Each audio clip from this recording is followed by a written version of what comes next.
Yeah, talking to Neil Taylor on my show about his impressive career. We're chatting about the 80s, his Tears for Fears, working with Tina Turner Morrissey.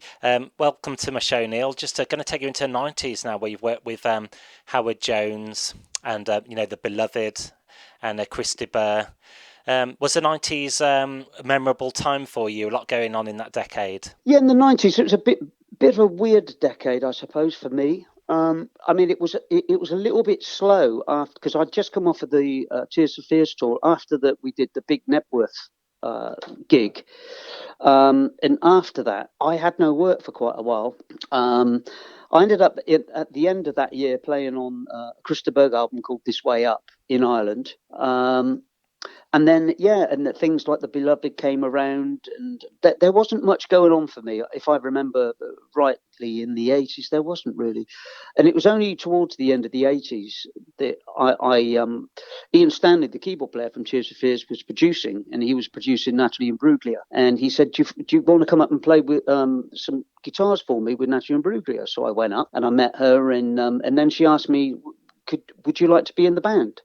So of course I said, yeah, that'd be great. And so I kind of was in her band for like a year. We went around the world doing promotion and playing a few shows and stuff, and that was really good fun. And then out of the blue, I had a phone call around the same, well, just after that.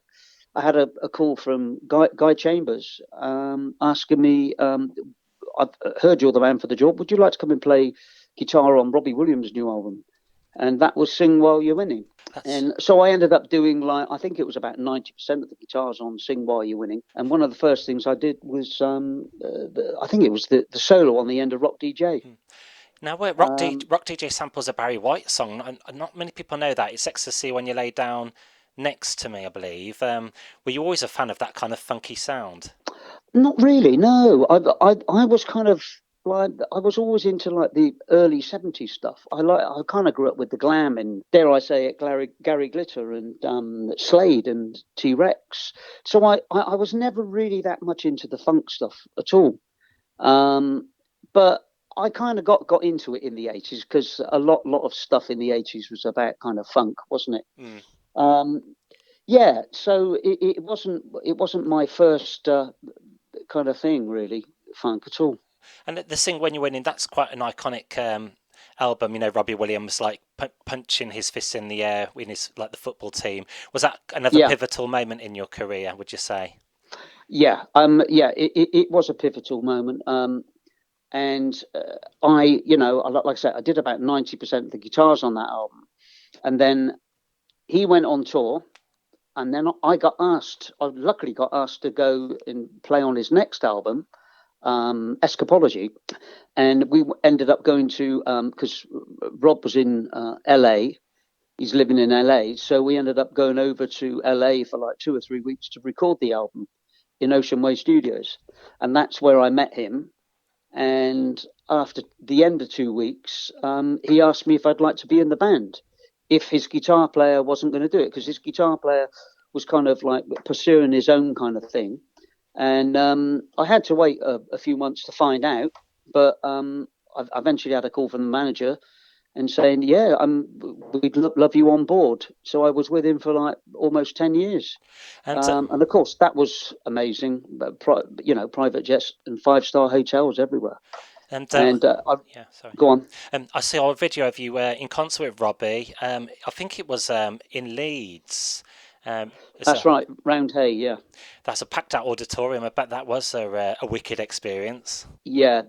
That was amazing. But we did a few like that. Nebworth in 2003 it was 120,000 people a night for 3 nights each night. Gosh. And Roundhay was something around that, about the same amount of people, I think.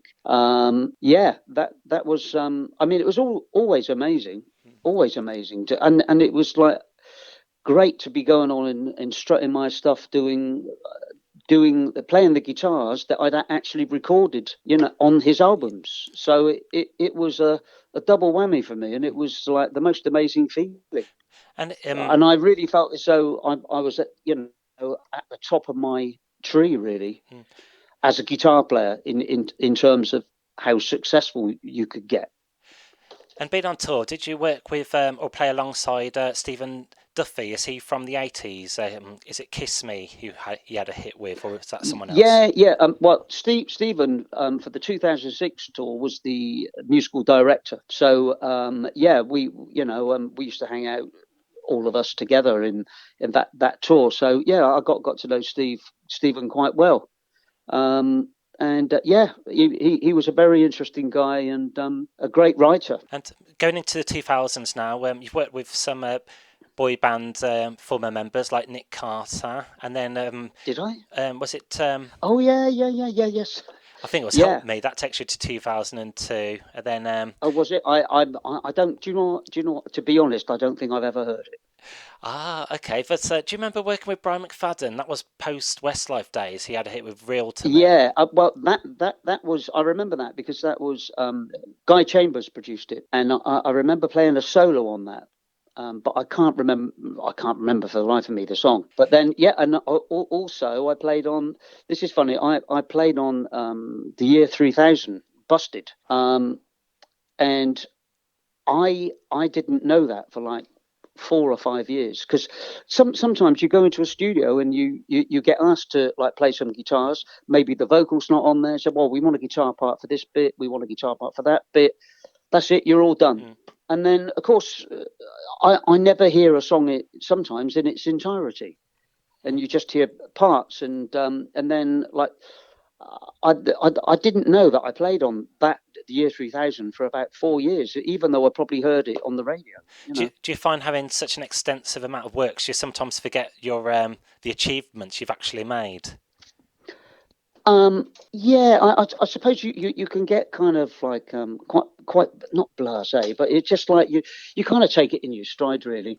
Um, but even now I still feel as though I've got more in me, but I mean more on the creative side. I'm not so interested in doing many sessions anymore. Um, I kind of I've kind of done. I'm on my sixth album at the moment, and I've just almost finished it, to be honest. And so I'm looking forward to that being finished and maybe going to do a few shows. Yeah, I mean, we've just talked about like who you've collaborated with, and taking you into 2010s, you released an album called No Self Control, and then following up that with Chasing Butterflies, and then Yeah. No God Like Rock and Roll, Mm-hmm. and Oh then yeah. yeah, Yeah. you worked with Neil Taylor again, Robbie Williams on Under the Radar Part One and Two. Yeah. This takes us just fast forwarding just a little bit, but taking you to 2020s. You've helped produce an album for another gentleman I've interviewed called Gav King. A beautiful album that is. The artwork and the design, a lot's gone into that. Yeah. I mean that was interesting to do. I mean, because I've known Gavin since I was like about, I think it's about 18, 19 years old, 17, 18, around that time. And he came to see my band play in a place in Bristol called Crockers, and he was stood next to my dad, and he went up to my dad because we look very much alike. He said, "Are you that guy's dad?" He said, "Yeah, I am." He said, "Well, tell him to give me a call." He wrote his number on the back of a cigarette packet, and so I called him up and I met up with him, and he had a band called the Private Dicks, and I ended up rehearsing with them a bit, but I never really joined the band. Um, and we've been friends ever since. And his album came around because the guy that was going to produce it had too much work on, so he couldn't produce it. And so he called me and he said, "You know what I'm going to say, don't you?" Because I played some guitar on it. And I said, "No, go on." He said, "Would you mind producing this, finishing it off for me?" I said, "Well, it's going to take a while." Anyway, we ended up kind of collaborating on it, and I ended up. I'm funny enough. I'm doing one of his songs today. I've been producing one of his songs today, mixing and playing a bit guitar on, and that was like, I don't know, about 8, 9 months ago, and I've been working on his stuff ever since. He just keeps writing stuff all the time, and I enjoy the kind of mixing process, the recording. I really, really enjoy it. I could do it every day, all day, and it just kind of worked. It really, really worked. And it was great that he got the album released by Heartbeat Records, who are a well-known old label from Bristol. Um, yeah, so I'm really pleased for him, and I'm glad it's going well for him. It's another milestone in your career. Well, yes, I think so, because I've kind of got more into the kind of mixing side of things, but especially from like the lockdown time, really, when you weren't allowed out. And so I thought, well, what am I going to do? And then well, I'm doing my album, and I always had to ferry the music out. Like I'd record it and then give it to like someone to mix it. And invariably, when it came back, it's like, oh, I'm not happy with it. But I didn't know how to get there myself. So over lockdown, I kind of started learning just on YouTube tutorials, really, um, how to mix live drums and guitars and bass and vocals and all that kind of stuff. And I've just been doing it ever since. So I'm getting better and better at it. And when Gavin came along, it was great because I had a bulk of work that I learned a lot from, really, working on it. So yeah, I mean it's great, and I'm still enjoying it now. That's good to keep enjoy what you do. Yeah, well, it's the process of being creative, isn't it? Just wanted That to, that's yeah, what kind of gets me up every morning, really. of course. Not forgetting, you released an album called "Can't Stand the Blues" as well. That's just released Ah, as well. yeah. Well, I mean, yeah, I mean, that's only released on CD.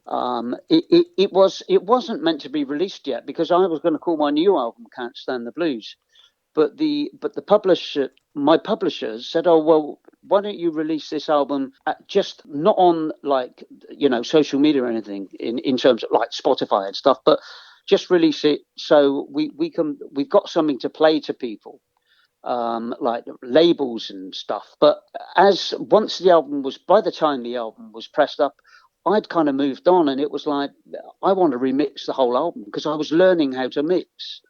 So I ended up. I mean, I've almost finished it now, but I've only got about two or three tracks on the album, Can't Stand the Blues, that are on the new album, and I've kind of remixed them much better now. So it's an album in between albums, as far as I'm concerned, really. And bringing you bang up to date on your most recent efforts, it's Unbroken. Is that your latest single release? Yeah, God, you're really up to speed. That was only today, actually. Yeah, it was released today. Wow. And yeah, I mean, it's a re-release. It's on Come Out of the Silence, but on Come Out of the Silence, I had a song called Paper Kite, and it's kind of very piano based. But I was kind of pushed more into with Unbroken. It's a ballad too. I ended up doing it piano based, which I remember thinking at the time, I don't know if I should go down this route, but there was a bit of I had to get it out because I was doing a tour of Austria, and I needed the album out before I'd started my tour. So I ended up just leaving it as it was, and it's a great song. It was co-written with a couple of Austrian writers, funny enough. Um, it's a really, really nice song, but I wanted to do a band version of it, and so that's why I've re-released it. It's a completely new version, new Yeah. vocals and bass and everything. And that will take you to the status quo today. Yeah, yeah. Amazing. So yeah. I mean, it was just released today, and it's funny. I thought this morning, oh blimey, I'm doing this with you, and my song's released, and I didn't even put the two and two together until a few hours ago. Well, since we're on this record, are we allowed to play it on the show? Yeah, of course. Yeah, Brilliant. And Neil Taylor, people can follow you on all social medias. You're on the Facebook page, Neil Taylor Music, Instagram, Neil.Taylor1, and YouTube as well. You do a lot of music videos on YouTube, don't you? I have done. Yeah, I mean, I haven't. I've been a bit lax of late, but yeah, I did one about I don't know. The last one I did was about 6 months ago, I think. They're still on there. Sorry? They're still on there, the videos there people can refer Yes. back to. Oh, yeah, they are. Cool.